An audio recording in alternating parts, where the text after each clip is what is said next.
I recently completed Xenogears for the first time, and maybe want to talk about it a bit. This will be the first in what I hope will be a series on look-backs on retro RPGs and my takes on them. Before I get started on the review itself, I want to just give a little bit of background on myself and my history with JRPGs, since this is the first of these videos. If you want to just get right to the review, you can just skip to that section ahead. I was not a JRPG gamer as a kid. I was mostly into adventure games. Legend of Zelda: Link to the Past was the game that got me into gaming, and games of that nature were what fed me and kept me buying new consoles and taking gaming as a big hobby. It wouldn't be until Tales of Symphonia came out that I would really get into JRPGs. I had played JRPGs before that, and I'd even liked some of them. Final Fantasy X, Chrono Trigger, but they'd always been kind of exceptions to my normal gaming routine. Even though I liked anime, so it was kind of weird that JRPGs never really spoke to me. Then I played Tales of Symphonia, and it was just a very different experience from anything else I had ever had. It was like playing in an anime. I was really into the characters, the story, the mechanics, how everything just kind of came together. And I was like, I need more of that. And my friends who are more into JRPG said, well, there's plenty of that, and there's been plenty of that for many years, and you've just never played those games, despite the fact that we've recommended them to you. So, feeling stupid, I would start going back, and I would start to try to clear the backlog of JRPGs I had missed. Of course, it's impossible to ever catch up, because I also wanted to play every new JRPG that came out as well, which is why some games, such as Xenogears, still manage to fly under the radar for me and my quest to play every JRPG possibly imaginable. I say all this because I want to provide a frame of reference on the way that I look at these games. I didn't play them at the time, so I don't have the kind of nostalgic look back that someone who did would have. I do my best to put myself in the frame of mind of someone who would be playing this game back at its release, and to judge it by those standards, although this will inevitably cause me to compare it to the big games of the time, such as Final Fantasy VII or Star Ocean. But I will do my best to be fair, and remember the limitations of these games at the time. And at the end of the day, I do just really enjoy JRPGs, and that covers for a lot of the jankiness that's expected of games of this time period. Now on to Xenogears itself. As I said earlier, this was my first playthrough of Xenogears.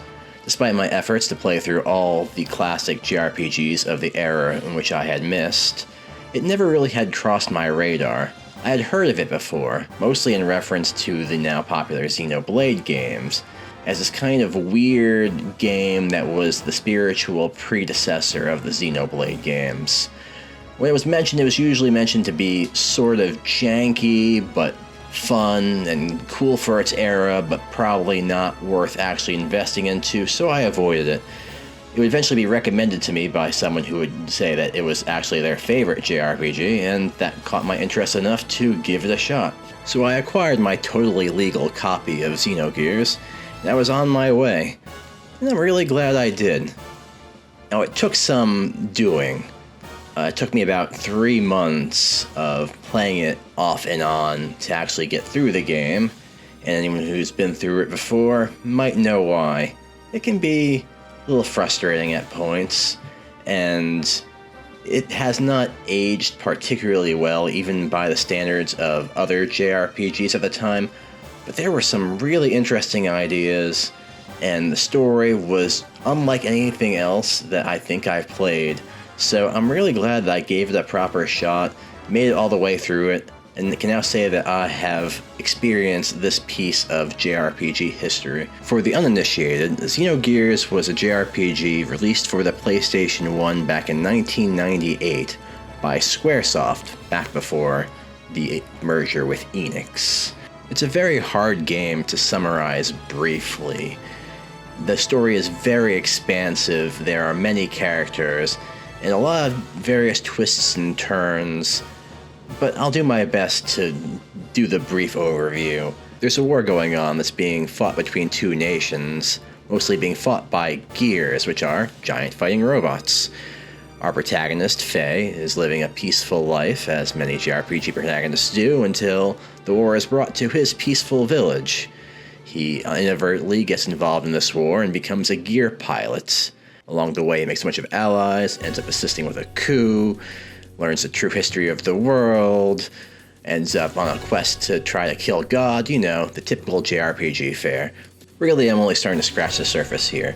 Xenogears has an incredibly epic story, one that I don't think very many developers would even try to tell in the scope of time that you would have to tell a story in a JRPG. And this would both work to the game's benefit and its detriment, as we'll get into when we start to talk about the second disc of the game. The world itself has an expansive history going back thousands of years that you slowly uncover as you progress through the game. The world building takes elements from science fiction, fantasy, westerns, martial arts movies, and it wears its inspirations on its sleeve. You see hints of Evangelion, Final Fantasy, Star Wars. Many of the pop culture icons of the time all kind of come together to form this really unique setting that is unlike any other game that I can think of. While this can make the world feel very unique, and can make players feel more compelled to uncover its secrets, sometimes it can also overcomplicate things. It's important for any writer to know when to simplify and focus in on the important bits of narrative and world building, and Xenogears seems to have some trouble doing that. Particularly in the way they tell their story. They throw a lot of terminology at you, and it's easy to get lost. Anima, animus, ettone, Abel, lambs, Zeus, Malik, persona, the contact, Zohar modifier, the mother, Wells. Forgive me if I got any of those pronunciations wrong, I've only ever seen them spelled. The game has a habit of just introducing terminology to you, which you either have to find out what it means through context clues, or you wait until much later in the game for someone to finally explain to you what it means. It can be a bit confusing, particularly with everything else going on, with the war, with the huge cast of characters, all the hidden plots, and all the history of the world that you uncover. But while the story may be a little convoluted and hard to follow, even by JRPG standards, it's also really compelling. There are a lot of layers there, and you always feel like you want to peel off the next one. Just one more and you're going to get to the heart of it, find out that secret, find out what that bad guy is planning, find out why things are happening the way they are. How does this all relate to the cutscenes you saw in the beginning of the game? What is Faye's purpose in all of this? What do these characters know that they're not telling you? Sometimes it makes you just want to shake Shaitan and ask him what he knows, to stop acting so mysterious and to tell us all the secrets that he's so clearly hiding. And when you do finally get your answers, when everything comes together and you've gotten all the definitions to the terminology and you've learned the plots and you've learned the secrets behind everything, the answers are satisfying, even if they are a bit convoluted. And I hope you like philosophy, because there is a lot of it.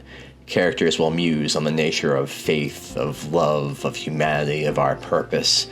And while it's a little dry at times, and sometimes can drag on for a bit long, it's important to understand because many of these characters' motivations are in those philosophical discussions, and understanding them is important to understanding many of the underlying themes of the game. If you take a step back from the grand scope storytelling and the world-ending conflicts, one of the areas where I think the game really shines is in its personal stories. There are some really emotional moments that come from the interactions between the characters and their personal stories, their personal struggles, the things that they have to overcome. The game takes a very mature look at the themes of loss and trauma. For example, the character Billy has to deal with the loss of his mother, with his father deserting him and his sister, with his sister becoming mute, with him learning that many of the things he thought he believed are not necessarily true. Watching him come to terms with the reality of his situation, the truth about his father and his family and the organization he thought he could trust, makes him a more compelling character and really drives home the themes of his story arc. I spent a long time talking about the game's story, and that's because it was definitely designed with a focus on narration in mind, but it also had some interesting ideas in terms of game mechanics. For example, its take on the turn-based battle system. In this version of the turn-based battle system, players input series of attacks in order to get special finishers. As you level up, you'll be able to add more attacks to your combo chain and perform more powerful finishers. It's not a particularly deep system, and many of the characters feel like they play relatively the same, but it adds a little extra spice to the otherwise fairly monotonous process of grinding and turn-based battles in general. Plus, some of the finishers just look really cool. Whether it's an array of ki blasts or cool sword slashes that come with all kinds of anime effects, they feel like a reward for experimenting and finding the various combinations you can perform. Unfortunately, the same can't really be said about the turn-based battles performed in mechs. While they look cool visually, and I'll never say no to super robot fighting, they aren't quite as interesting in my opinion. You have a simplified version of the combo system where you can only perform one action until you save up AP, and then you can perform a 1-2 action. The main challenge of gear battles is resource management. You have a pool of fuel you need to maintain, and each action drains that pool. While it is possible to charge for a turn to restore some of that fuel, it charges fairly slowly for most of the game, meaning if you run out of fuel, you are likely dead in the water. You also must watch your HP, as you cannot restore it with traditional healing spells. And in the beginning of the game, you can't restore it at all. Later, you'll be able to equip accessories, which will allow you to expend fuel to restore some HP, but as I've said, maintaining fuel is also important. While some people might enjoy this kind of battle, for me this was the less fun of the two turn-based battle systems. It didn't really feel like two giant robots fighting each other, which is a real shame because this is basically what the entire game turns into at the later stages. There's one point in the game where you have to do gear fights in a mock fighting game scenario, which to me felt a lot more like a super robot fight. Of course, the system was super janky and unbalanced, but it was a nice change of pace. Speaking of jankiness, I said earlier that I felt certain parts of this game didn't age particularly well. The early 3D camera could make it difficult to navigate, as well as to position yourself, which became important during early 3D platforming sections, of which this game had plenty. Some of which featured random encounters. One thing that really frustrated me and caused me to put the game down more than any other part were platforming sections with really high encounter rates. The encounters could appear while you were trying to position yourself for a jump, while you're in the middle of running towards a jump, or while you're at the edge just before pressing the jump button. This would cause you to miss your jump, fall after the encounter, and then have to go all the way back around, often while fighting more encounters. The encounter rates felt very high in these sections, and I could be stuck there for 20 minutes in a small room just trying to get up a few platforms due to the way the encounters spawned. The game also featured some sudden difficulty spikes, some mechanics that weren't really properly explained to the players, and a few other frustrations, such as long cutscenes before multi-phase boss battles which you couldn't heal between. And of course, we can't talk about Xenogears without talking about Disc 2. Due to the massive scope of the game being beyond what the development team could do within the time allotted, the second half of the story is told mostly through text. A pendulum swings while a character in a chair relates major world events that you really wish you could be a part of. Massive battles and discoveries and other things that the entire game had been leading up to up until that point, taking place in a few lines of text and sometimes with an image as a backdrop. This would be broken up with the occasional boss battle or short dungeon, but for the most part it was just text until you reached the final state of the world and unlocked the last dungeon. This, along with other half-implemented ideas, leaves the game feeling unfinished, which is disappointing given everything that built up to it and the epicness of the climax. Overall, Xenogears is an interesting part of JRPG history, and I'm glad to have made my way through it.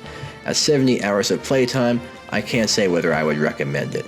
If you have a lot of free time and a lot of patience, and you're okay with the jank of this era of JRPGs, then go ahead and pick it up. Or maybe, like me, you're just fascinated with the history of JRPGs, in which case, this game's inspirations, the games it in turn inspired, and spiritual successors in the popular Xenoblade games makes this an important bit of history for you to pick up. Anyway, those are my thoughts on Xenogears after my first playthrough of it. I hope you enjoyed. If there are any retro JRPGs you think I should try, please leave them in the comments below. I'm always looking for those games that I haven't tried yet, or those that deserve a replay. As I said in the beginning, I'm hoping this will be the first of a series of retro JRPG reviews, so subscribe to the channel if you want to be notified when the next goes up. You can also check out the rest of our channel while you're here, where we've posted a series of short skits that poke fun at common JRPG tropes. Thanks for watching.